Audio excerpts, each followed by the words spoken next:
সোমবার কলকাতার মাটিতে খেলতে নামছে চারবারের ফুটবল বিশ্বকাপ জয়ী দেশ ইতালি। প্রতিপক্ষ স্কটল্যান্ড। তবে খেলাটা এবার ফুটবল নয়, ঐতিহ্যবাহী ইডেন গার্ডেন্সে শুরু হচ্ছে ইতালির ক্রিকেট বিশ্বকাপ যাত্রা। প্রথমবার ক্রিকেটের কোনো বড় প্রতিযোগিতায় দেখা যাবে আজ্জুরিদের। শুনতে অবাক লাগলেও ইতালিতে ক্রিকেটের পা পড়েছিল ফুটবলেরও আগে। 1793 সালে নাপোলিতে যান ব্রিটিশ সৈনিক অ্যাডমিরাল হোরাশিও নেলসন। ফ্রান্সের বিরুদ্ধে যুদ্ধে সেনা সংগ্রহের উদ্দেশ্যে গিয়েছিলেন তিনি। তার সঙ্গে নাপোলি থেকে 6000-এর বেশি সৈন্য ইতালি পাড়ি দেন।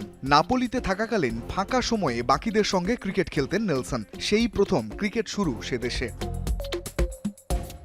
জনপ্রিয়তা দৌড়ে ফুটবলের সাথে পাল্লা দিয়ে পেরে ওঠেনি ইতালির ক্রিকেট। মিলান ক্রিকেট ও ফুটবল ক্লাব থেকে তাই জন্ম নেয় এসি মিলান, আর হারিয়ে যেতে বসে ক্রিকেট। তবে 1960-এর দশকে আবারও ক্রিকেট শুরু হয় ইতালিতে। ফুটবলের পর দ্বিতীয় কোনো খেলা হিসেবে সেখানে জনপ্রিয়তা পেতে শুরু করে ক্রিকেট। এরপর বিশ্বকাপের মঞ্চ।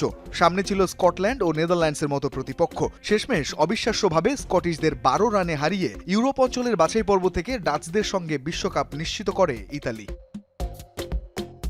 নানা সংস্কৃতির মেলবন্ধনে তৈরি ইতালির ক্রিকেট দল। যেমন রয়েছে ইতালিতে জন্ম নেওয়া ক্রিকেটার, তেমনি আছে ভারত, পাকিস্তান, শ্রীলঙ্কা, দক্ষিণ আফ্রিকা, ইংল্যান্ড ও অস্ট্রেলিয়ার বংশোদ্ভূত ক্রিকেটাররাও। তবে সারা বছর ক্রিকেট খেললেও অনেকে যুক্ত অন্য পেশার সঙ্গে। তালিকায় শিক্ষক থেকে ফিজিওথেরাপিস্ট, রয়েছেন হোটেল কর্মীও। দলের অধিনায়ক 42 বছর বয়সী ওয়েন ম্যাটসেন। 15 জনের দলের সবচেয়ে বড় তারকা জে স্মার্টস। এর আগে দক্ষিণ আফ্রিকার হয়ে আন্তর্জাতিক ক্রিকেট খেলেছেন তিনি। আছেন দুই জোড়া ভাই, হ্যারি ও বেঞ্জামিন মানেন্টি, আর অ্যান্থনি ও জাস্টিন মোস্কা। আছেন ভারতের পাঞ্জাব থেকে আসা জাসপ্রীত সিং, যিনি নিজের খরচ আর অনুশীলন চালাতে ইংল্যান্ডের বার্মিংহামে ট্যাক্সি চালান।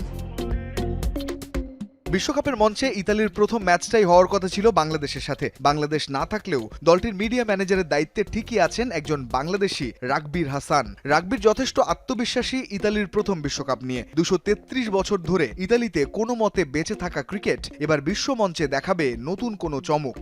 সেই প্রত্যাশায় আছেন দেশটির ক্রিকেট ভক্তরাও। রঞ্জন শান্ত, যমুনা স্পোর্টস।